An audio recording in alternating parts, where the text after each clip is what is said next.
షేర్లింగంపల్లి నియోజకవర్గంలో నెలకొన్న ప్రధాన సమస్యలపై బీజేపీ రాష్ట్ర నాయకుడు గజ్జల యోగానంద్ జేహెచ్ఎంసీ జోనల్ కార్యాలయం ముందు ధర్నా చేపట్టారు. డ్రైనేజీ, తాగునీరు, అస్తవ్యస్తమైన రోడ్లు, చెరువుల కబ్జా తదితర సమస్యలను తీర్చాలని డిమాండ్ చేశారు. కేంద్రం నుండి భారీగా నిధులిస్తున్న రాష్ట్ర ప్రభుత్వం నిధులు మింగేస్తూ ప్రజలకు మొండి చేయి చూపిస్తుందన్నారు. కార్యక్రమంలో బీజేపీ రాష్ట్ర నాయకులు, జిల్లా నాయకులు, అన్ని డివిజన్ల అధ్యక్షులు, కార్యదర్శులు, కార్యకర్తలు పాల్గొన్నారు.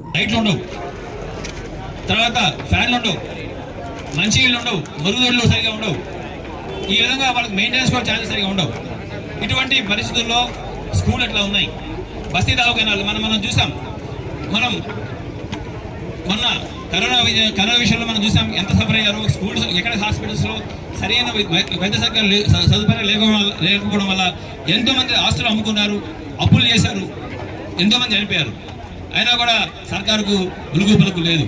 ఇక్కడ ఒక హాస్పిటల్ ఉన్నది ఈ ఏరియాలోనే. ఆ హాస్పిటల్లో చేరితే మీకు ప్రాణం మీద నమ్మకం లేకపోతే బయట చేరండి అనే అక్కడి నుంచే మెసేజ్లు వస్తుంటాయి. అంటే అటువంటి అధ్వానమైన పరిస్థితుల్లో వైద్య సౌకర్యాలు ఉన్నాయి.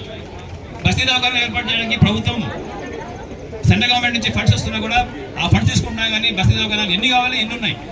ఒక డివింగ్ ఒక బస్తీ దవాఖానా సక్రమంగా లేదు. చాలా చోట్ల ఎన్నో ప్రభుత్వ భూములు ఉన్నాయి. ప్రభుత్వ భూములు ఇప్పుడు రేపు ఈ స్కూల్ కట్టాలంటే ల్యాండ్ లేవంటారు. ఉన్న ల్యాండ్లని అన్నాక్రాంతం చేస్తున్నారు. బస్తీలు సర్వే నెంబర్ మార్చేసేసి మీరు కొత్త వాళ్ళ పేరుతో రిజిస్ట్రేషన్ చేస్తున్నారు.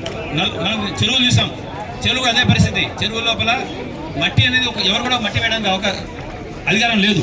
కానీ చెరువులో మట్టిలు వేసుకుంటూ చెరువులు నింపుకుంటూ కబ్జా చేస్తున్నారు.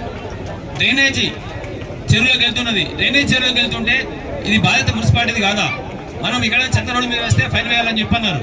డ్రైనేజ్ చెరువులోకి వెళ్తుంటే అది ఆపాల్సిన బాధ్యత జిహెచ్ఎంసీది. జిహెచ్ఎంసీ వాడు వాటర్ వర్క్స్ వాడు కామీ చేయాలి. మీరు డ్రైనేజీ మా రానివద్దని చెప్పి అది చేస్తున్నారు. అట్లా డ్రైనేజ్ అట్లా వస్తున్నారు.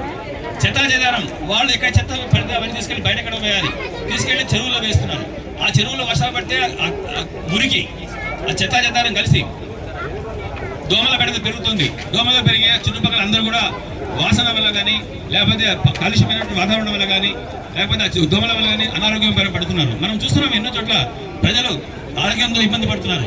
ఆరోగ్యంతో ఇబ్బంది పడిన వాడు గవర్నమెంట్ స్కూల్స్ గవర్నమెంట్ హాస్పిటల్స్ లేకపోవడం వల్ల ప్రైవేట్ హాస్పిటల్స్ పోయి చాలా ఖర్చు పెట్టుకోవాల్సి వస్తుంది. ఇట్లా విద్య, వైద్యం, చదువు, నీళ్లు ఏ విషయంలో చూసినా రోడ్లు గతులమైన రోడ్లు చెత్త నుంచి ఆ చెత్త, ఆ నీళ్లు, ఆ డ్రైనేజీ కలిపి ఆ గతుల రోడ్లో పెట్టడం వల్ల ఇంట్లో ప్రతి ఇంటి ముందు కూడా దోమలు చాలా ఎక్కువ ఉన్నాయి. రోడ్లను ఇప్పుడు ఇక్కడ హైటెక్ సిటీ అంటే మ్యాక్సిమం రెవెన్యూ వస్తుంది. పర్మిషన్ వచ్చేటప్పుడు కనీసం స్క్వేర్ ఫీట్కి 150 రూపాయలు కడతారు. ఆ పైసలు ఏం చేస్తున్నారు? దాంట్లో 50% అదే ఏరియాలో ఖర్చు పెట్టాలని చెప్పి ఉన్నది. ఇక్కడ కలెక్ట్ చేసిన ట్యాక్సెస్ అన్ని కూడా ఈ ఏరియాలో డిఫరెంట్ ఖర్చు పెట్టాలి, కానీ ఖర్చు పెట్టడం లేదు.